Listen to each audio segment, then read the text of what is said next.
தொட்டாலே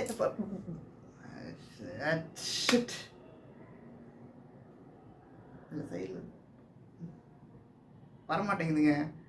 தொட்டாலே பாவி போங்கடா. ஹே கைஸ், ஒரு டியூட் எப்படி நம்ம டியூட் எப்பா இது வந்து ஃப்ரீ ஃப்ளோ வீடியோவாக இருக்கும், கொஞ்சம் நல்லா இருக்கும்னு நினைக்கிறேன். அப்பா இந்த ட்ரைபாடு வேறு. எப்படி இருக்கீங்க? இப்போ தான் இன்னொரு வீடியோ போட்டேன்னு நினைக்கிறேன். அது முன்னாடி வருமா இது முன்னாடி வருமானு தெரில, பரவாயில்ல, அது எடிட் பண்ணுறதை பொறுத்து. இப்போது டியூடு பற்றி பேசுவோம். அடா சாத்தாங்கிட்ட தப்பிச்சு குட்டி தாத்தாங்கிட்ட மாட்டின கதைன்ற மாதிரி அந்த பக்கம் போனால் பைசனு இவன் வந்து ஜாலியை பற்றி பேசுவான்னு சொல்லிட்டு இந்த பக்கம் வாங்க ஜாலியாக இருக்கும் டியூடு பார்க்கலான்னு வந்தது ஒன்று இருக்குது. அவனாவது பரவாயில்ல, எல்லாரும் சமந்தாங்க வாங்க உட்காந்து பேசுவான்றான். இவன் நடந்தா ஆணவம் வந்த போய் தாவுன்றான். ஐயோ இதுதான் இன்னும் ட்ரிகர் பண்ணுது இவனுங்களை.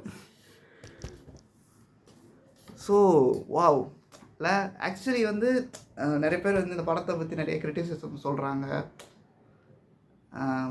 எப்படி சொல்கிறது, இந்த படத்தில் சொல்கிற விஷயம் லைக் எல்லாமே தப்பு.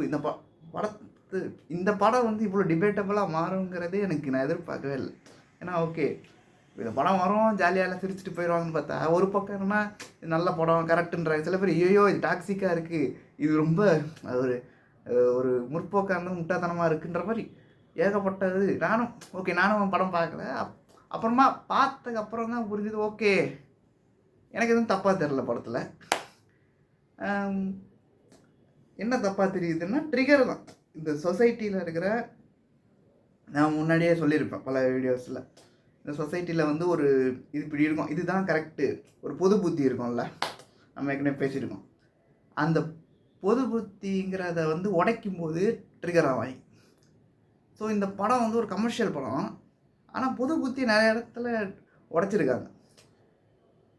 அதுதான் வந்து பயங்கரமான ட்ரிகர் ஃபேக்டர் ஆகி இந்த படத்துக்கு வந்து ஒரு பயங்கரமான ஒரு மிக்ஸ்டு வே ஆஃப் எமோஷன்ஸ் வந்து பண்ணுது.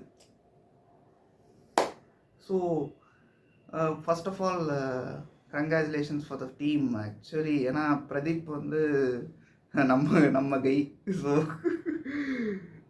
சீனியர். ஸோ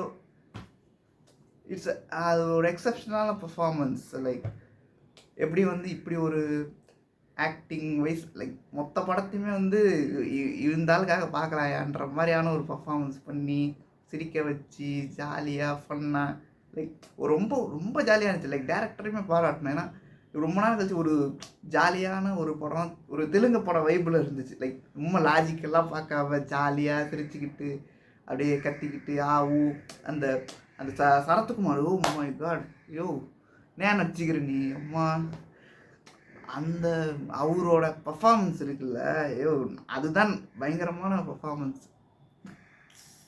நம்ம வளர்கிட்டு இருக்கேன், சரி விடுங்க. அது வந்து எப்படி சொல்கிறது, அந்த வில்லனிக்காக மாறுறது, அந்த ஃபன் பண்ணுறது, அந்த பேன் இண்டியா செல்ஃபி எடுக்கிறோம் அந்த சீனு, லைக் ஓ நல்லா இருக்கே இது அப்படின்ற மாதிரி இருக்குது. அதை தாண்டி இப்போ முக்கியமாக இந்த படத்தில் என்ன பேசுகிறாங்க அப்படின்னா, இந்த குக்கோல் கான்செப்ட், கல்யாணம், எனக்கு நீயே கல்யாணம் பண்ணி ஒய்ஃபை வேறு ஒருத்தவங்களை சேர்த்து வைப்பியா அப்படின்லாம் கேட்குறாங்கல்ல. அதுக்கெல்லாம் என்ன ட்ரிகர் பண்ணிச்சுன்றதை நிறைய பேர் புரிஞ்சிக்கவே மாட்டேங்கிறாங்க. இந்த மொத்த கதையுமே இந்த சுச்சுவேஷன் எதையுமே எல்லாத்தையும் அவாய்ட் பண்ணியிருக்கலாம். அவங்க அப்பா மட்டும் இந்த கல்யாணத்துக்கு ஓகே சொல்லியிருந்தா கரெக்டு தானே. ஆனால் வந்து இல்லை, அந்த ஒரு விஷயத்தையே வந்து கடந்துட்டு அது வந்து பரவாயில்ல. இப்போ அப்பானா நான் ஆணவ கொலை பண்ண தானே செய்வாங்க, ஜாதி வெறியர்கள்லாம் கொலை பண்ண தானே செய்வாங்க. ஸோ வாட், அதெல்லாம் நார்மல் தானே. அதை நார்மலைஸ் பண்ணிட்டாங்க. ஜாதி வெறியில் கொல்றது நார்மலைஸ் பண்ணலாமா? அது வந்து நார்மலைஸ்டாக இருந்தால் பிரச்சனை கிடையாது உங்களுக்கு. ஆனால் வந்து ஒரு பொண்ணு வந்து பிடிச்சவங்க கூட கல்யாணம் பண்ணிக்கிட்டு போகிறதோ, இல்லை ஒரு லவ் பண்ண பையனை அதை லவ் பண்ணுற பொண்ணு இன்னொரு பையனை பிடிச்சிருக்குன்னா அதை சேர்த்து வைக்கிறது வந்து நார்மலைஸ் பண்ணாதீங்க அப்படின்னு ஏன் இவ்வளோ இன்செக்யூர்டாக இருக்கீங்க? அதான் இந்த இன்செக்யூரிட்டியோட ஒரு விஷயந்தான் இந்த கேஸ்ட்டுங்கிற மேட்ரும். ஸோ பார்த்தீங்கன்னா இந்த ஆணவ கொலை நடந்ததுங்கிறது வந்து நம்ம ஊரில் இப்போ ரீசெண்டாக நடந்துச்சு. அதை பற்றி பேசணும்னு நினச்சேன், ஆனால் பேச முடியலை. ஏன்னா என்ன பேசுகிறது, ஏன்னா நடந்துக்கிட்டே தான் இருக்குது. அதுக்கு ஒன்றுமே அது ஒரு சொல்யூஷன் கிடையாது. அது அதை அதை அதை பற்றி பேசினாலே ஒரு பக்கம் வந்து இல்லை அந்த பையன் மேலே தப்புன்றாங்க. எப்போ கொலை பண்ணுறது எப்போ நியாயப்படுத்துவீங்க? இன்னொன்று பெரிய பெரிய அரசியல் லீடர்ஸோ யாருமே எந்த ஸ்டேஜ்லேயுமே இதை பற்றி ஒரு கண்டனமோ இல்லை இது தப்புன்னு சொல்லி யாரும் சொல்ல மாட்டாங்க. ஏன்னா தெரியும் அரசியல் ஆதாயத்துக்காக பண்ணுறாங்க.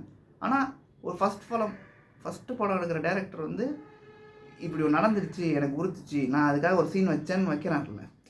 ஸோ அதுதான் அரசியல் வந்து அரசியல்வாதிங்க என்றைக்குமே தன்னோட பதவியை காப்பாற்றிக்க தான் அரசியல் பண்ணுவாங்க. அவங்க வந்து நம்மளுக்காக பண்ண மாட்டாங்க. எந்த அரசியல்வாதியாக இருந்தாலும் புதுசாக வரவங்க, அந்த கட்சி இந்த கட்சி யாராக இருந்தாலும் சொல்கிறேன், எல்லாரோட மெயினையுமே வந்து உங்களோட ஓட்டு வாங்கணும். அது ஓட்டு வாங்கணுன்னா என்ன, எல்லாரோட சப்போர்ட்டும் வேணும். ஸோ யாரையுமே குத்தி விடக்கூடாது, யாரையுமே ட்ரிகர் பண்ணக்கூடாது அப்படிங்கிற ஒரு பொதுவான மென்டாலிட்டி இருக்கும். ஸோ அதை தான் நான் சொல்கிறேன், ஒரு பதவிக்காக அரசியல் பண்ணுறவங்கள விட தன்னோட படைப்புகளில் அரசியல் பண்ணுற இயக்குனர்கள், எழுத்தாளர்கள் இவங்களை வந்து மதிங்கன்னு சொல்கிறேன். ஏன்னா அவங்களுக்கு இருக்கிற அந்த மனசு இருக்குல்ல, அவங்களுக்கு இருக்கிற அந்த சோஷியல் கான்ஷியஸ் வந்து அவங்களுக்கு இல்லைன்னு சொல்ல மாட்டேன். ஆனால் அது அவங்களுக்கு இருந்தாலுமே அதை வெளிப்படுத்த முடியாது. ஏன்னா அவங்களுக்கு தேவை தங்களோட பதவி. ஸோ ஓகே, டியூட் ரிவ்யூ பதவி பற்றி பேசுகிறேன் அப்படின்னு தோணலாம். பட் சொல்கிறேன், ஐ மீன் இந்த விஷயம் வந்து ட்ரிகர் பண்ணிச்சு. எனக்கு வந்து ரொம்ப ஹாண்டிங்காக இருந்துச்சு. இந்த ஹானர் கில்லிங் நடந்தது வந்து லைக் அதை பற்றி யாருமே பேசலை. சரி, பேசுகிறவங்க எல்லாருமே ஒரு பக்கம், இன்னும் அது 2 பக்கம் ஏன் இருக்குதுன்றதே எனக்கு புரிஞ்சிக்க முடியல. ஸோ இந்த படம் பார்த்தோன்னே ஓகே, ஒரு ஜாலியான படத்தில் கூட இப்படி பேசலான்றது வந்து எப்படி வந்துச்சுன்னா, மாரி செல்வராஜ், ரஞ்சித் இவங்களமா டைரக்டர்ஸ் வந்து இதை பற்றி பேசணுன்ற ஒரு கட்டாயத்தை கொடுக்குறாங்கல்ல. அதுதான் வந்து பிற்காலத்தில் இப்போது நார்மலாக படம் எடுத்தால் கூட இந்த கேஸ்ட்டை பற்றி பேசணும், இந்த சொசைட்டியில் இதை பற்றி ஒரு கருத்தை வைக்கணும். நீங்கள் எந்த படம் எடுத்துக்கிட்டாலும் சரி, டூரிஸ்ட் ஃபேமிலி, வேறு இந்த ரீசெண்டாக குடும்பஸ்தன், எந்த படம் எடுத்துக்கிட்டாலும் அது வேறு ஜேனராக இருக்கலாம், எல்லாத்துலேயுமே ஒரு சின்ன இந்த டிஸ்கிரிமினேஷனை பற்றி ஒரு பாயிண்ட் வச்சுருப்பாங்க. அதுக்கு காரணம் இவங்களோட வருகையும் அதை பற்றின ஒரு அவேர்னஸ் தான். ஸோ அதுதான் ரொம்ப முக்கியமான ஒரு விஷயம். இந்த டியூட் படம் நல்லா இருந்தது. ஸோ மற்றபடி அதான் சொல்கிறேன்ல, நீங்கள் எதை நார்மலைஸ் பண்ணணும், நார்மலைஸ் பண்ணக்கூடாது, அதெல்லாம் நம்ம பேசவே தேவையில்லை.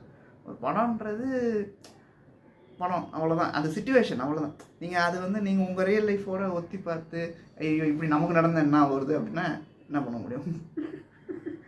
அப்படி யோசிக்க முடியாதுல்ல. So that's it. ஏ இல்லை, ஓகே, அவ்வளோதான். இல்லை லைக் ஓகே, பட்டாலே பட்டாசா வெடிக்கிற 10,000 வாலா ஹே, பட்டாலே புல்லட்டா தெளிக்கிற 10,000 கோனே சாலா. லிரிக்ஸு தெரியாது எனக்கு, விட்டுருங்க. ஆனால் நல்லா இருந்துச்சு. சாய் அபியங்கர் ஒரே பாட்டு திருப்பி போட்டாலும் I think the songs are very good. நல்லா ரிப்பீட் மோடில் ஓடிக்கிட்டு இருக்கு. வேறு என்ன இருக்குது, நல்லா இருந்துச்சுங்க. பாருங்கள், போயிட்டு சும்மா பாருங்கள். ஸ்பாய்லர்லாம் அதெல்லாம் பார்த்தாலும் சும்மா போய் பாருங்கள், தேட்டரில் போய் ஜாலியாக இருக்குது. சும்மா இந்த இந்த விஷயம்லாம் ட்ரிகர் பண்ணுவோம். எனக்குலாம் ட்ரிகரே ஆகலை, ஏன்னா நம்ம கொஞ்சம் வேறு ஆளுங்க, நமக்குலாம் ட்ரிகர் ஆகாது. ஆனால் உங்களுக்கு ட்ரிகர் ஆகிடுச்சு அப்படின்னா மாறிடும். நான் வாங்க இந்த பக்கம் வந்துடுங்க, நம்ம எல்லாருமே ஒன்றா இருப்போம். அவ்வளோதான். எல்லா வீடியோவில் ஒரே மேட்ரு தான். வாங்க எல்லாம் ஒன்றா இருப்போம். கோ எக்ஸிஸ்ட் தான் நம்ம கான்செப்ட்டு. ஓகே, பாய்.